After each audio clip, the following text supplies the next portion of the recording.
মুসলমান সব আইডিয়াকে ধারণ করে বাংলাদেশে জাতীয়তাবাদ তৈরি করলেন। এখন একটা নতুন বিএনপি গজাচ্ছে, কেউ চেষ্টা করতেছে পুরো বিএনপিটাকে একটা ইসলামোফোবিক বিএনপি করা। এ কি ভাই, ইসলামোফোবিক বিএনপি? সে কোথায় যাবে? সে কি দিল্লি যাইতে চায়? আমাকে আমাদের বিএনপির এক আপা টকশোতে বলল, আমসে তিনি লজ্জায় মরে যান, একটা মেয়ে কিভাবে এরকম একজনের বাসার সামনে বকাঝকা করতে পারে। তার মেয়ের সামনে তিনি এখনও যদি ধমক দেন, মেয়ে কান্না করে ফেলবে। আর তার মেয়ের বয়সী মেয়েরা রাস্তায় এসে তারপর এরকম গালিগালাজ করতেছে একজন বয়োবৃদ্ধ মানুষকে।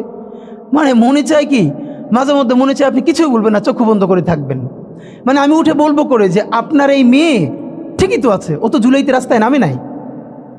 যেই মেয়ে গালিগালাজ করে ও তো জুলাইতে নামে ওর ঘর সংসার হারানোর পালা হয়েছে। একটা মেয়ের স্টেটমেন্ট দেখছেন, একটা মেয়ে বলতেছে যে আমি তো ইন্টার ফেল, টাইনে টুইনে পাস করছি, আমি কোটা মোটা দিয়ে কি করব। কি ভীষণ সত্য উচ্চারণ, বলতেছে এই কোটা দিয়ে আমি কি করব, আমি তো টাইনে টুইনে ইন্টার পাস করছি, আমি ফেল করছি, আমার কয়দিন পর বিয়ে হয়ে যাবে।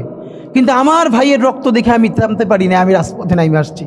তা আপনারা রাজনীতিবিদরা যারা এই কথা বলেন না, আপনাদের বাচ্চারা ও লেভেল এ লেভেল পড়ে, এরপরে বিদেশ চলে যায়। যে কয়দিন ক্ষমতায় থাকেন দেশে এসে ঘুরে ফিরে আবারও বিদেশ চলে যায়। তা আপনার বাচ্চা তো বাংলাদেশে থাকেও না, বাংলাদেশে পড়ার